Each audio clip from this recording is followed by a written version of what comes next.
This is VSiN, the sports betting network.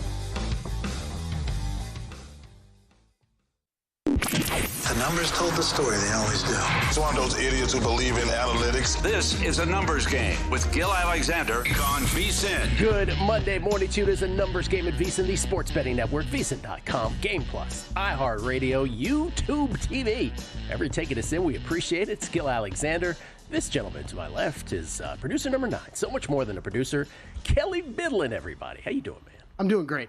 Was I've also decided if I carry a gold pen, makes me look far more studious. Everything you punctuate That's your right, voice with Gil. That is correct. Start doing that. Hey, great that my computer's on the fritz. That's a good start. Uh-oh, easel time. Let's. This is okay. We usually do guessing lines on Mondays during the NFL regular season. Obviously, the regular season is now in the books. So we still talk about the lines. Obviously, that's the whole point of all this.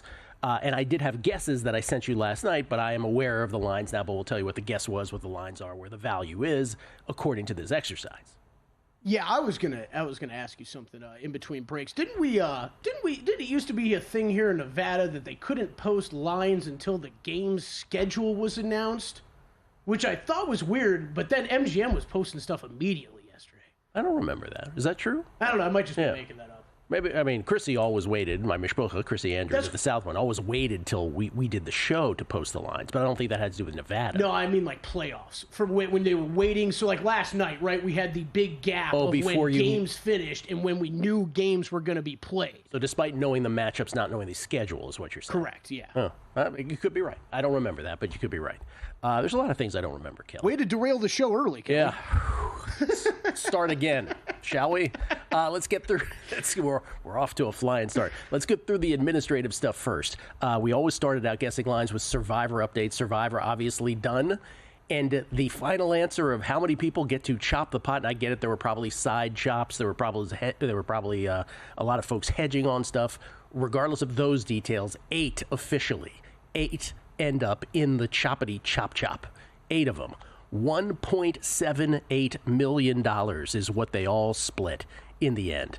To be exact on that number, Kelly's already fact-checking me on this. It's $1.783 million. So $1,783,250 is what they all chop up. There were 18 going in, 8 eliminated on the Falcons, 2 on the Packers. Am I correct? You're looking at me funny. Oh, no. I was just pulling up the winners for us to go it's actually over as well. 8. Yeah, it's actually 8 who finished. So out of the 14,266,000, 8-way chop, $1,783,250. Congratulations to everybody.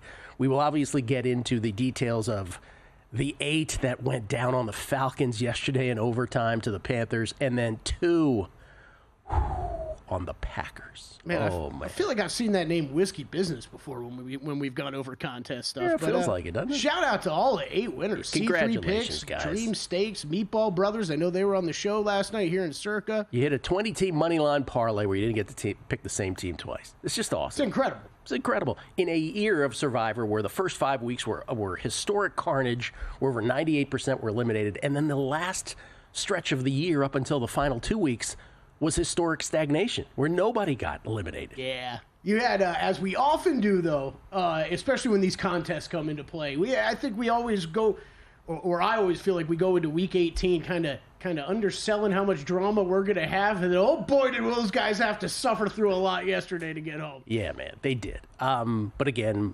congratulations. What a contest, the greatest contest there ever was, and who knows how much the pot will be next year. Yeah. Who knows? Certainly higher than 14 million, one would anticipate. Okay, then in terms of, we've already heard Dave did a great job this morning. Dave Ross did on By the Books of going through what has already happened. We knew yesterday Robert Kraft barely waited to fire Gerard Mayo. Of the Patriots' first-year coach does not get past the night of his final victory of the season as the Patriots finish 4-13.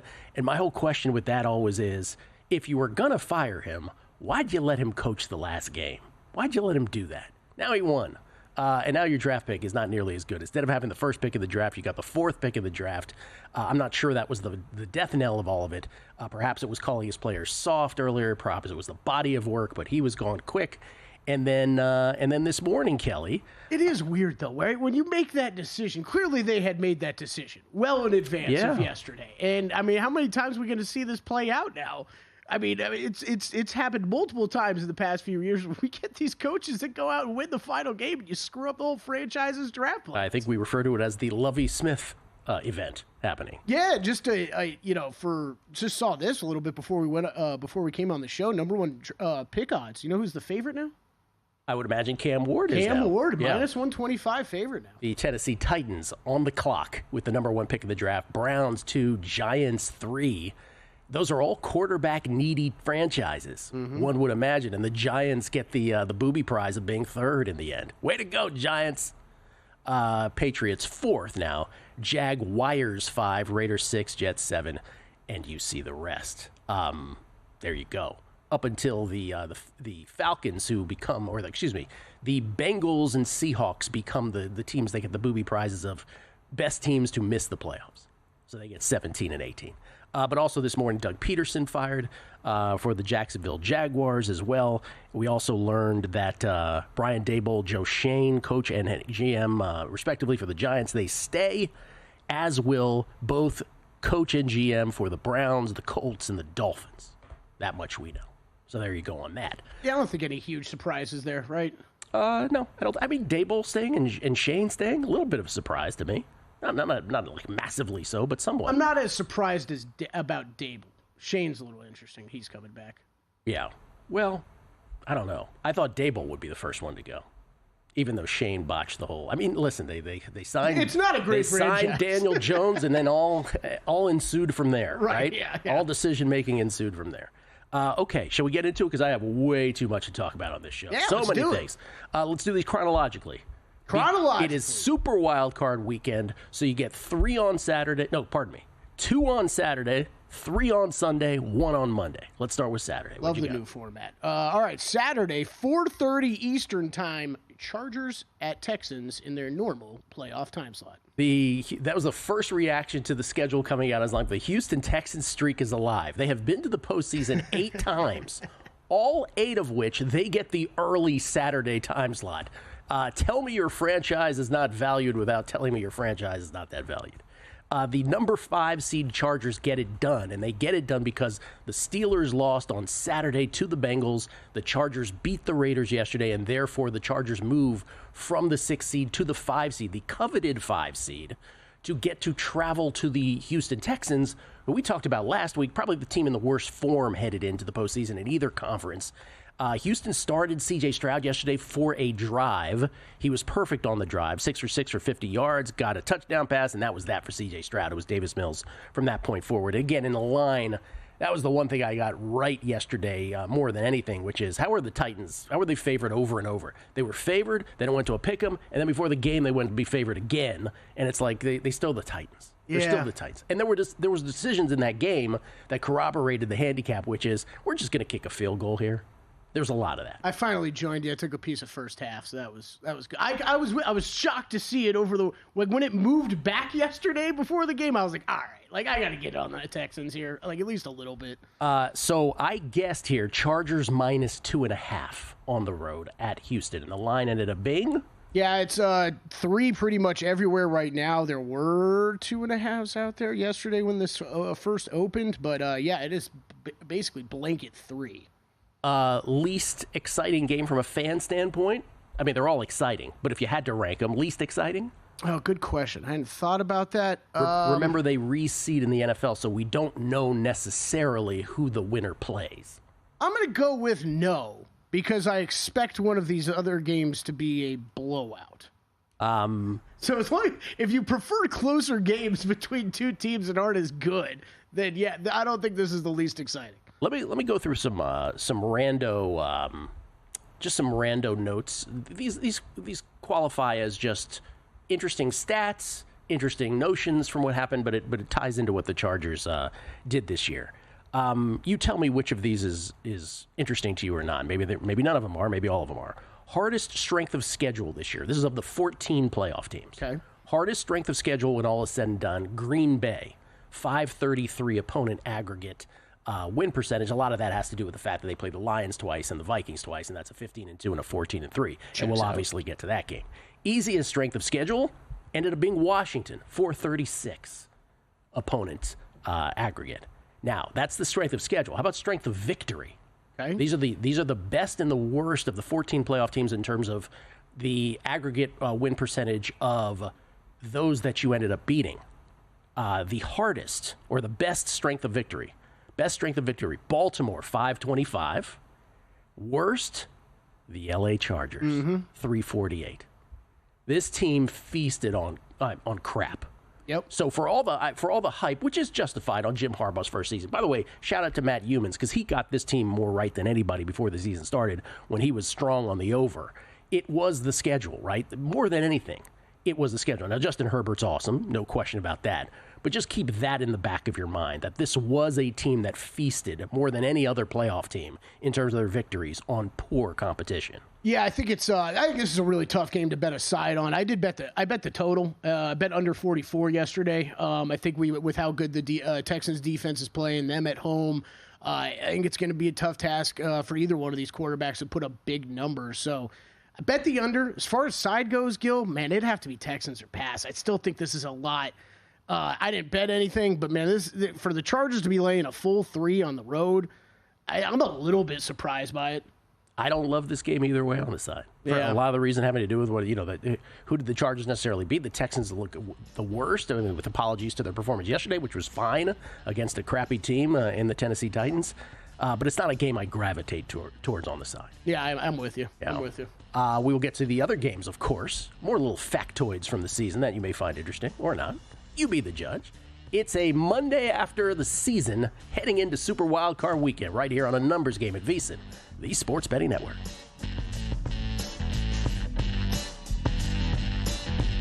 Here are 3 reasons ZYN is America's #1 nicotine pouch. We use food-grade ingredients. We have a wide selection of varieties, and they all come in 2 strengths. Find ZYN at a store near you. Warning, this product contains nicotine. Nicotine is an addictive chemical. Time. There's nothing more valuable. It's what drives everyone to make the most of every moment. We celebrate living large in the now.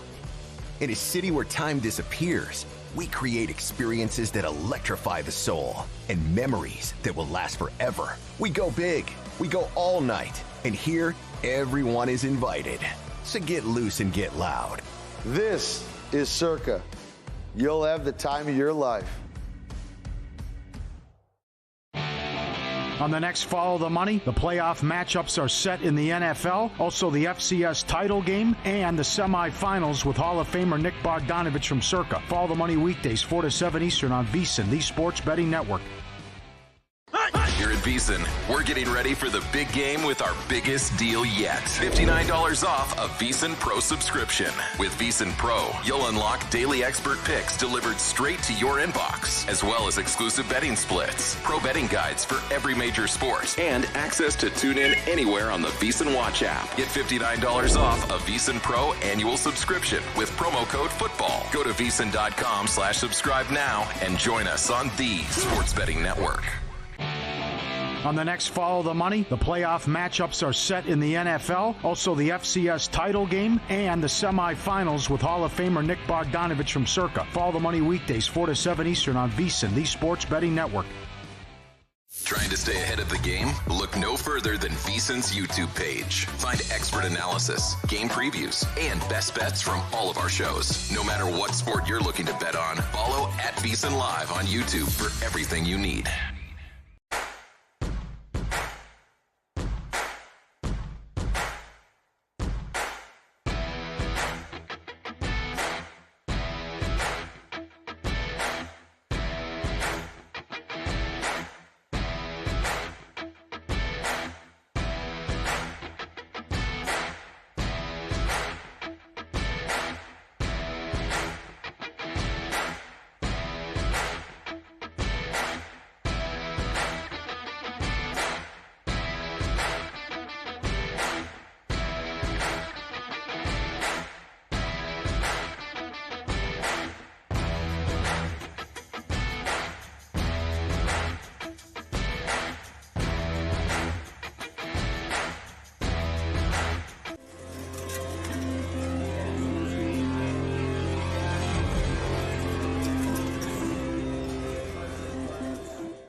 postgame on VSiN, the Sports Betting Network. Oh, I got big news. We got big news today here at VSiN. Yeah. We are returning to SiriusXM. Yes! Let's go. Starting January 17th, VSiN's 24/7 programming will be available on SiriusXM channel 158 and the SiriusXM app, of course. In addition to the new channel, listen to this, VSiN will produce a new show for SiriusXM, VSiN Live on Mad Dog Sports Radio, hosted by Patrick Maher and Dustin Swedelson, our boys. We love Patrick and Dustin.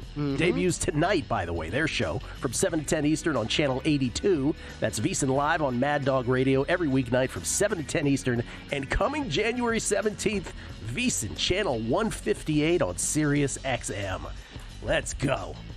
And now, Kelly, when all your friends finally ask, this is a very personal note from all of us, when your friends ask you, hey, where can I hear you? We can say simply, SiriusXM 158. Yep. I mean, and shout out to YouTube TV, though, I'll say, because there's a lot of people. From a viewing perspective, I have gotten 100%. that answer a lot more than I've maybe expected over the past 9 months to a year. There's no doubt about that. But yes, listening back on SiriusXM, I know you and I are pumped. We were both here, obviously, you from the beginning, and me as well, joined when we were on SiriusXM, so we're excited to be returning. Patrick, Dustin, awesome to see them back on Mad Dog. That's their old stomping grounds. That's their old stomping grounds, old show. I loved their show they did on Mad Dog. It was one of those shows that would talk about, I mean, obviously we're all talking gambling now, but they were talking about gambling a little, before PASPA and everything was repealed. It was great to drive around at night, listen to those guys talking about making live bets and stuff like that. Yeah, Patrick was kind. They were both kind enough to have me on that old show once upon a time, and it was awkward because at one point I told them that my girlfriend really enjoys him, and it just sort of went off from there. Patrick, big star, man. Will invite me back. I don't know. All right, let's go to game number 2 on Saturday. All right, game number 2, Saturday night, and we have Steelers at Ravens. Steelers at Ravens. Oh, one of these great rivalries in sports. At least it used to be. Steelers end the season with 4 straight losses. We always knew the gauntlet was there. That was part of the handicap of the Steelers going under their season win total. We know that didn't happen. That Mike Tomlin magic beamed his way into another winning season, his 18th consecutive season without having a losing season, to be more precise. But they do lose 4 in a row at the end. They lose to Cincinnati on Saturday, 193 total yards of offense for the Pittsburgh Steelers on Saturday against the now eliminated Bengals as well, though the Bengals didn't know that at the time. And then there's Baltimore, who beats Cleveland 35-10. If you were on the Cleveland side of that 20-point spread, you deserved better. Baltimore covers, and they become the AFC North champs with that win. That's what got them the 3 seed. Pittsburgh, by virtue of their loss and the Chargers' win yesterday, end up in the 6th slot, so they have to travel to Baltimore. And Lamar Jackson, by the way, we'll get into MVP talk later in the week, I'm sure. But he ends the season with the 5th highest passer rating in a season in NFL history, 119.63. First ever with 40-plus touchdown passes and fewer than 5 interceptions, 41-4. First ever with 4,000 yards passing and 800 yards rushing, 41, 72, and 915, and led the NFL in touchdown percentage, yards per attempt, air yards per attempt, on and on and on. So I said, the thing about this spread, Kelly, is that they played 2 weeks ago in Baltimore. Right. So and I believe that was 7. So this 7.5. Yeah. Okay. Yeah. Oh, say I had it at 7. So this to me was anywhere between 7.5 and 9.5. Per my rankings, because I've had Baltimore as my number 1 ranked team for a long time, and I've had Pittsburgh at the bottom of the top 10. For me, it was probably like 9. It was somewhere between 7.5 and 9.5. But I thought the guess that I had was 7.5. It ended up being more what I thought it would be. Yeah, we're. I'm just trying to look. 9, I think, was mainly the opener. We're 9.5 basically everywhere right now, which I don't know about you. I think makes a lot of sense from a book perspective, just to keep it out of teaser range, because there are teaser options this week. Teaser protection is what that is. I only have one thing to say from that Baltimore game, and it's not the Michael Pierce interception at the end, which was hilarious, and everybody wished he didn't take a knee and that he kept running. Can I just, this has nothing to do with betting, but the Browns touchdown drive, when they eventually got their 1 touchdown of the game, there was a play earlier in that drive, a few plays earlier, where Jamari Thrash looked like he had scored a touchdown. He caught the ball outside of the end zone.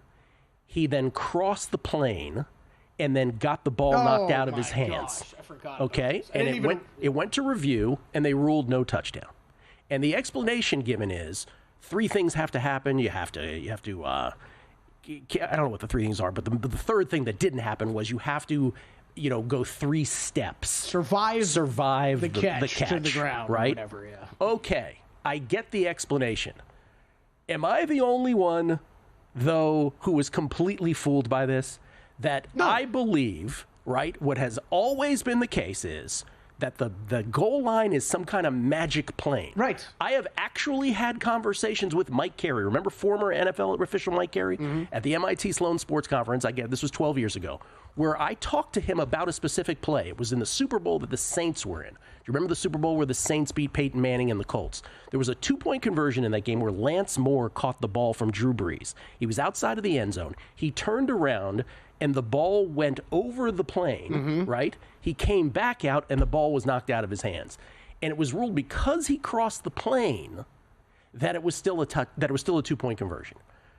To me, if you're in the end zone, this is how they've always, at least to my understanding, how they've always called it is, if you're in the end zone, right? And I always talked about how this inconsistency made no sense. But let's say you're 6 yards in the end zone, Kelly, and I throw it to you. There are different rules. You catch it, right, for a second, and then someone knocks it out of your hands, that's not a catch. But if you catch it outside of the end zone, you cross the plane, and then it gets knocked out, that to me was always ruled a touchdown. And so I'm just saying, it has nothing to do with betting, but after watching that on Saturday, I'm like, I have no idea about anything anymore. It's another one of those. I don't get it. It's what do we always say? We thought we knew. 30 years ago, you knew what a catch was. When you're a kid, you know what a catch is. My eyes tell me that's a catch. My eyes tell me, forget the eyes. Caught the ball. That's how they've ruled it before. Caught the ball, take 2 steps, and I crossed the plane. I was more concerned when you first brought it, or when I first saw it. It was one of those. Okay, is this going to be a catch and a touchdown, a catch, a fumble, and then the ball goes out of the end zone and it's a touchback, the stupidest rule in sports, or is it an incomplete pass? And it's just another example of I don't know what a catch is anymore. That was one of a few things that I wanted to talk about. Like I don't get. That was why was that Thrash touchdown not a touchdown? Also observations from yesterday. Do the Titans wear throwback Oilers jerseys when playing the Texans to troll them? Why do they keep doing that? Why do they put throwback Oilers jerseys on when the Titans? Okay, we did. It's literally like your team left town and we're going to mock you for it. Okay, we did. This was a story earlier in the year. Yeah, I think they're just trolling them now. I would be irate. Like if a team left town, I know that, I get it, they have the Texans now, but like that would drive me crazy. The other thing is, and I've meant to say this all through college football season, when did every college marching band decide that they were going to play cameos talking out the side of your neck? Do you know that riff they play? Someone who knows what I'm talking about, get back to me on that. Let me go back to like the sort of factoids here before we move on to another game.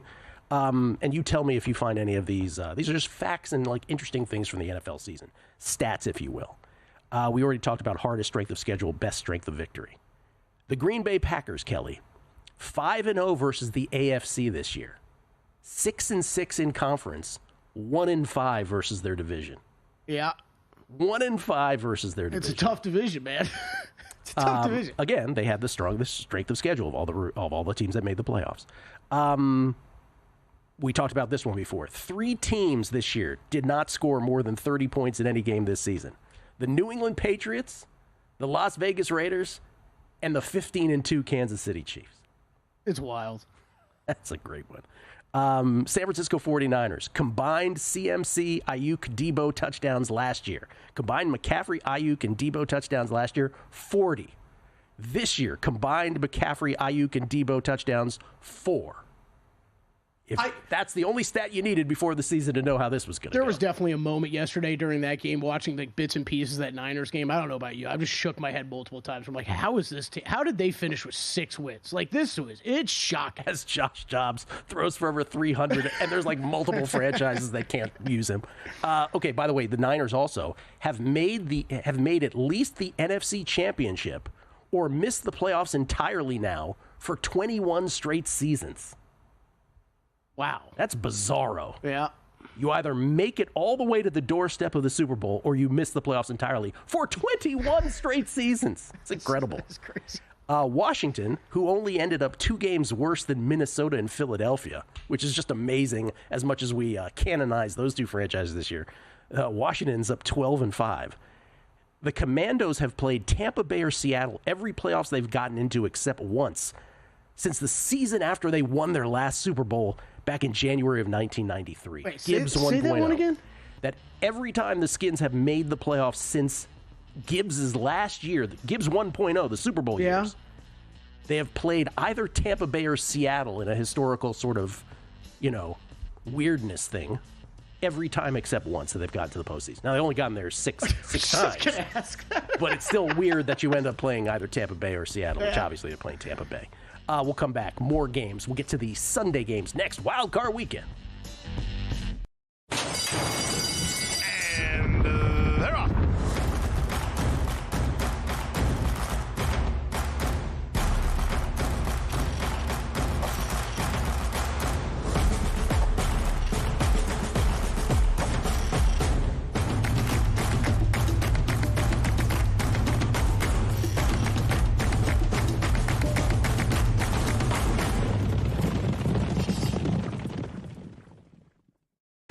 Sports betting game with VSiN's exclusive betting splits. Stay ahead with real-time market trends and track bet percentages on any matchup. Then uncover the edge by comparing them to the amount of bets placed to find out where the sharp money is headed. Upgrade to VSiN Pro to access betting splits, live odds, line moves, power ratings, and in-depth game analysis. Go to vsin.com/pro to join VSiN, the sports betting network.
This is VSiN, the sports betting network.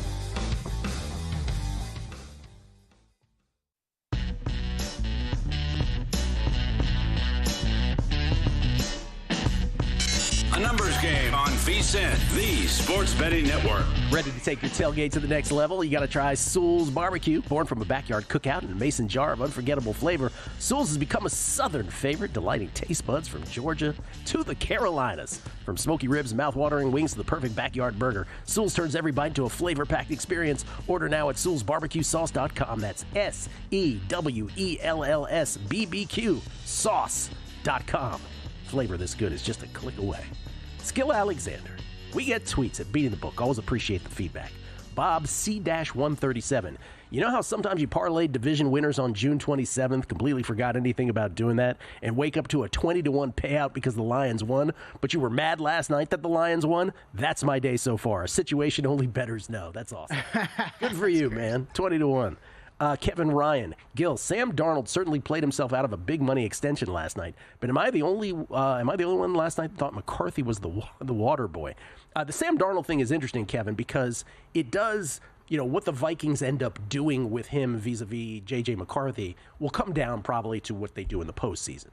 Now, as the first ever 14-win wild card team, as the Lions become the ninth team to win 15 games in NFL history. Think about that separation. Hey, congratulations, Lions, for that win. You're the ninth team to win 15 games. Here's your number one seed. Hey, Vikings, you know that 14-win season? Yeah, you're the first ever 14-win wild card, and you get to travel to the Rams. Good luck to you. So I do think that Sam Darnold's fate will largely be tied into that, as superficial as that might seem after his great season. But when it comes to comeback player of the year, Kelly Bidlin, I actually think that hurt him last night. Because there is something about a standalone primetime game and a game with all the stakes. Yeah. Where these votes, some of these voters are going to vote now on this, right? It's a regular season award. That's their last memory. Yeah, I got some tweets and texts, and you're right. It probably will matter. It shouldn't matter at all. I mean, that was the whole point. It should that I to was some making. degree, but it should matter, fractionally. But it'll No, take it should on not matter at all because he shouldn't qualify for the award. I see what That's you're what I'm saying. saying. That shouldn't matter at all because he should not qualify for the award. He's getting angry. As far as Minnesota and Darnold next year, Yeah. Am I the only one? I feel like I'm the only one saying this, but I actually think it's pretty easy. Like, you franchise Darnold. Like, I know you're paying big money for 1 year, but why are you really ready to commit long term to Sam Darnold?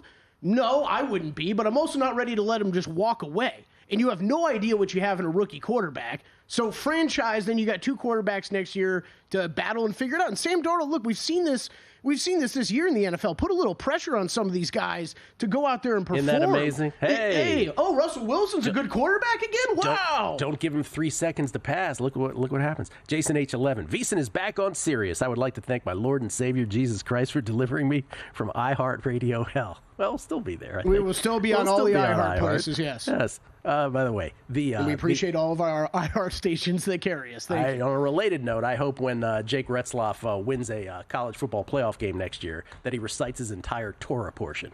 I say that on behalf of an entire portion of our audience. James Fessler, congrats to 8 Circus Survivor winners, $1.78 million each. Hear people say it's just a 20-team moneyline rollover. We didn't say just it. We said it's amazing. He said, computed 2 of the paths, and yep, it is. If you want a lower return and no blue jacket, pony up the 1K and embrace the sweat. What he's saying is that if you did a 20-team moneyline parlay, you would only win $180,000 as opposed to 1.78 in the chop. Gill always describes it that way just to describe how difficult the path is to get there, not how much money you're... I'm not trying to equate the two. Jonathan Doe. Kelly's hair is now so long that he now has a part on the right side of his head. Looking good, Kelly. I've just kind of styled it a little bit differently. It's not actually that long, though. It's deceiving. Is that true that you changed the part side? No, not at all. Okay, I was going to say. Ben Handorf. Not at all. Ben Handorf. The Chargers feasting on crap? Now there's a visual to start our Monday morning. LOL. Sorry about that, Ben. Dave Christopher. Love that my Falcons continue to set new NFL first. First team in NFL history to lose 2 straight overtime games without touching the ball. Good grief. Sorry, survivors. Yeah. Let me just say this. That Week 18 in the NFL, at least the early window yesterday, proved to be awesome. Because we ended up having the Bucks, Falcons, who's going to win the NFC South and make or miss the playoffs happening concurrently. And we had the seeding between the Commanders and the Packers, who's going to end up 6 or 7 happening concurrently. That was awesome. But yes, The Falcons, at one point, the Bucs were way down to the Saints, but then they overcame, and the Falcons knew they were going to be out of the playoffs if they saw the scoreboard, but they didn't know that 8 survivors were on the line, 8 survivor entries, so that was the whole thing. So that part was awesome. But yes, here's the thing if you're the Falcons. Michael Penix looks great. You have that to at least hang your hat on moving forward. Yeah, he looks good. This is look. I know I know Red Zone gets a lot of credit throughout the year. I thought yesterday was one of their best performances. Awesome. Hanson, the producers, directors, everybody involved in that show, because they spent the right amount of time on the games that mattered, and the ones that did not matter, it was pushed to the side. We'll work in when we need to. Let's go to Sunday. Let's get one in. All right, Sunday, 1 Eastern, Broncos at Bills. Number 7 seed Denver Broncos at the number 2 Buffalo Bills. The Bills, who they got Josh Allen his start. He didn't play one drive. He played one snap to get his streak to 115 consecutive games starting at quarterback. So good on Josh Allen. Do you good have on an the issue Bills. with that at all? No, I don't. Me either. I actually like it because I feel like I've seen some people have an issue. No, it's you're not playing in this game because you don't have to play in this game. Yeah. But you could have to play in this game if you were in someone else's shoes. So let him take a snap, extend the streak. It's Favre-esque. It's Brett Favre-esque. On the field stuff, not off the field. You know what I mean? So the Bills end up losing to the Patriots, which is more of a Patriots story than it is a Bills story, because the Bills were locked into the number 2 position while the Patriots messed up their draft position. Denver, and by the way, I couldn't have been more wrong about this Chiefs thing. It took one drive, maybe 2, to realize, I should have seen this coming. The Chiefs could not care less. And I really was convinced the Chiefs were going to cover this spread, and I'm just like, this is so wrong so quickly. The Chiefs just laying down. Denver crushes them. They scored to make it 7-0 on the first drive. Knicks to Mims for 32. Then after a Kansas City 3-and-out, Denver went 10 plays, 85 yards. First drive was 6-70. This one was 10-85. Knicks to Sutton for 10. Set up by Knicks to Sutton for 47. 2 plays earlier, 14-0. Then another Kansas City 3-and-out. Then an 89-yard drive. Knicks to Devon Vele off 2 deflections, 21-0, and the route was on. 38-0 is the final. By the way, let me just say this, because the only thing to say about this game is that third touchdown that made it 21-0. This was the double deflection from Knicks to Devon Vele that was a touchdown. And I just, ladies and gentlemen, by request, a Jim Nance Tony Romo opera for your listening entertainment. I actually went back and transcribed this. Oh, good. I can't believe I didn't text you this. Just took an inordinate amount of time, but I did anyway. Nance with the perfect call.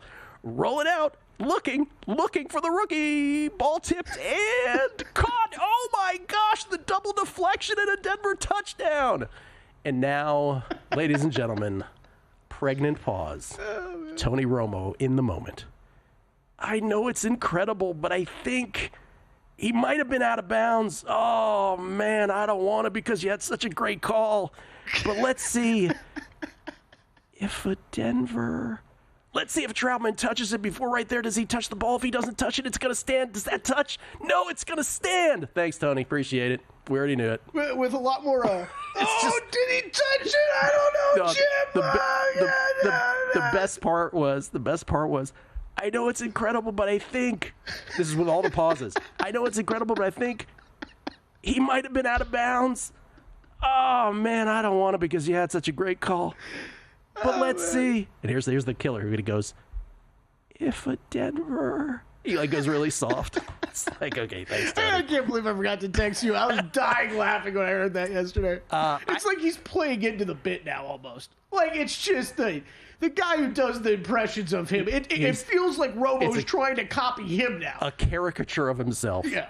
Denver, with the win, clinches the number 7 position, of course, in the AFC playoffs. Cincinnati's win on Saturday created a situation yesterday where Denver still had to, if Denver won, they were in no matter what. But had Denver lost this, the order was, hey, then Miami would get in with a win. If both Denver and Miami lost, Cincinnati would get the 7th position by virtue of their win on Saturday. By the way, just the fact that Miami was still alive. The biggest upset going into Week 18 was that the Miami Dolphins still had a shot to make the playoffs, and not even a remote one. They just needed a Broncos loss and a Dolphins win, neither of which happened, by the way. But I'm just saying, I don't remember a year going into the final week where we talked less about a football team than we did about the Miami Dolphins. I also, like 5 weeks ago, I think I would have been shocked to say I'd rather see the Broncos in than the Dolphins in, but oh gosh. Tyreek Hill already throwing a tantrum on social media saying he's done. Yeah, well, it's not up to him. I said Buffalo minus 8.5. And I ended up being a little low on that. So this opened 7.5. I bet it at 7.5, laid 7.5 with the Bills. It is out to 8.5, 9 right now. 8.5, 9.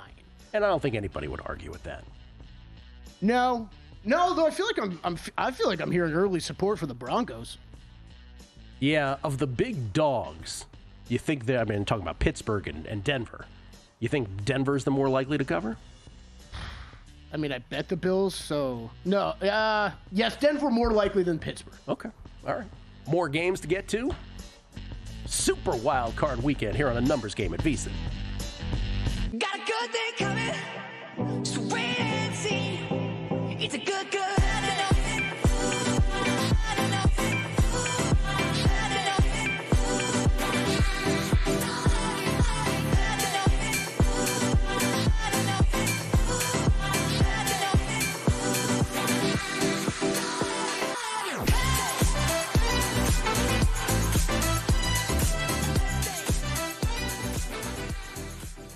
You spoke, we listened. Introducing the all-new VSiN Watch app. Now, you can watch and listen to VSiN expert analysis live wherever you are. Missed a show? No problem. Catch replays of VSiN's full lineup at any time. View highlights sorted by sport. Or use the search feature to find specific teams and topics you're looking for. And the best part? It's free for a limited time. Download the VSiN Watch app today. Available now on the App Store and Google Play. And join us on the Sports Betting Network.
A numbers game on VSiN, the sports betting network. We're getting ready for Big Game 59. You know that big game where there have been 59 of them? With a big deal to match. Save $59 off a VSiN Pro annual subscription when you sign up using promo code ANG. What's that promo code, Kelly? ANG. Become a VSiN Pro annual subscriber. Bet smarter all year long with full access to our daily best bets to help you cash more tickets. Exclusive betting splits from DraftKings and Circa. 24/7 video access to tune in anywhere on the VSiN Watch app. Plus all our betting guides and expert picks for the Super Bowl and upcoming March Madness. Don't miss out on this big game deal. Visit VSiN.com/subscribe. Use promo code ANG to save $59 off a VSiN Pro annual subscription today. That's VSIN.com/subscribe. We get tweets at Beating the Book. Drew from Boise. Just wanted to say thanks to both of you again for all you continue to teach me. Parlayed that into winning the Average Joe competition on the Friday Football Invitational. Congratulations, Drew. Let's go. From Boise. There we go. Hey, whatever amount we helped, let's go. Well done. Terry Elkins. Yeah, Bill had all those details in the morning newsletter today. Check it out from Bill 80. Mm-hmm. His late night become your mornings or something like that. Can't remember what they say. Terry Elkins, are y'all still going to be on iHeart? Yes. Rich PSM, God exists. You're back on Sirius and no more car accidents trying to connect to you guys while screaming at your replacement network suggesting live unders at exactly the wrong times. Kiss the degenerate. So, I no longer have to spend a half hour searching for ANG on that other platform I won't name. Returning to SiriusXM is so freaking awesome I can pee my pants, he said. I already have. Is there a better promo than I can pee my pants? Come on. Well done. Kiss the degenerate. Stringfellow Hawk. Thank you for someone knew the end. He goes, Cameo's horn section slaps. HBCUs have been playing since I was in school 30 years ago. I wonder how many people know the song. What I was referring to earlier. Every college football marching band plays the riff to Cameo's mid-'80s hit, Talking Out the Side of Your Neck. You know what I'm talking about? It goes... I mean, no, not every at all. one of them. Please keep going. Okay, that's all I got. I would like you to do the entire horn section. That's the horn section. John B. Stringfellow Hawk knows what I'm talking about. John B. Great call on Bo Nix to lead rookie quarterbacks in passing yards. He got that 8-1. Good on you, John B. World B. Free. I played the Vikings to make the playoffs at 3-1, while the Broncos ticket was plus 790. Peyton for Coach of the Year. By the way, we were throwing about this around yesterday. Does that game last night hurt Kevin O'Connell for Coach of the Year? I don't think it should. Okay. You're still 14-3 with Sam Darnold. We talked about this on Friday. We both said, no, it would not matter. And I did say unless it's a blowout. It feels like it might end up mattering a bit more than I was expecting. When we get to that game, I would like to make a case that it wasn't as bad as it seemed. Like, in other words, I get it, the final score was a blowout and the Lions ran them out the building in the last quarter and a half. But literally, like, that game should not have been a blowout. It shouldn't have been as bad as it was. A real quick Friday football invitation, Chuck Edel with the winner this year, so congratulations to him. Alex White comes in second. Hey, and Alex, way to go. Chris Felica will take home third if Montana State covers against North Dakota State tonight, allegedly. Is that a game tonight? Who was that you mentioned? Chris, who was that? Chris Felica. Chris Felica. I don't know that name. The Bear used to do a show. Oh, yeah. Sure. Yeah. Okay. Give me the hook, Jeff G. 73 out of 100. Oh, this is, he's tweeting, the top 100 most watched U.S. broadcast of 2024, 73 of the top 100 National Football League games. So for anybody who thought that the NFL ain't king, there you go. You know what? I'm going to guess that's down, Gill. Oh, you think it was more than 73?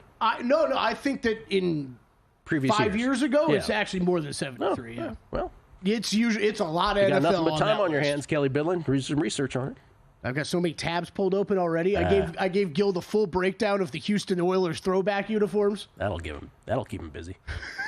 Jason Stark. Hey, Gill and Kelly. Steelers. Oh, Jason Stark's a big Steelers fan. He didn't like the fact that I said they ended with a whimper, apparently with 4 losses. He said, Steelers with a tough end to season, but still were 11-6 against the spread over their season win total and made the playoffs at 3-1. Very profitable season for Steelers bettors. No doubt about that. They were awesome. Gill and I paid for it. Yes, we did. Only team to have winning record ATS last 3 years in the NFL. Okay, I get it already. Steve the Proxy. It's also Jason, too. Jason knows what he's doing every time now, too. We're sorry. Tomlin's awesome. We were wrong. Brian Morianen. What level of irony would it be if Denver somehow knocks off Buffalo and then KC after KC laid down allowing them to get in? Oh, that would be more than ironic. That would be amazing. Don't you think? Yeah. By the way, I've said this before. Alanis Morissette. Just coincidences, not irony. She got it all wrong. She needs to change the song.